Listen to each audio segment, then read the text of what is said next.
মনিরামপুর মাদারীনগর মাদ্রাসার বাৎসরিক মাহফিল অনুষ্ঠিত হয়েছে।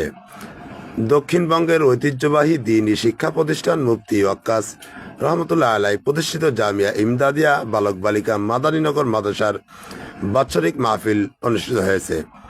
27 সেপ্টেম্বর শনিবার বাদ মাগরিব থেকে মাহফিল শুরু হয়। মাহফিলে প্রধান অতিথি হিসেবে উপস্থিত ছিলেন হেফাজতে ইসলামের মহাসচিব আল্লামা সাজিদুর রহমান।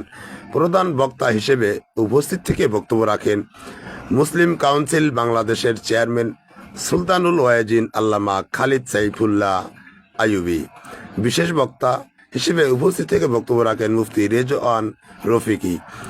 এছাড়া মাহফিলে দেশ বরেণ্য উলামায়ে কেরাম উপস্থিত ছিলেন। মাহফিলে হাজার হাজার ধর্মপ্রাণ মুসলমান কোরআন হাদিসের আলোকে বয়ান শুনতে আসেন। ফেসিবাদের দূষররা হয়তো গোপনে আক্রমণ করে মুসলমানদেরকে আলেমদেরকে ফাঁসাইতে পারে, ঠিক না বেড়ে? অতএব আমরা অনুরোধ করব, আমরা সুচ্চার থাকতে হবে।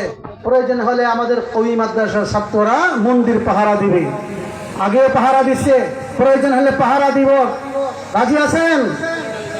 সংখ্যালঘু নির্যাতন বাংলাদেশে নয়, সংখ্যালঘু মুসলিমের উপর নির্যাতন চলে ভারতে।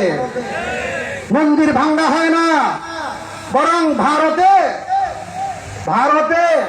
মোদী সরকার নিজে মসজিদকে ভাঙচুর করে অগ্নিসংযোগ করে।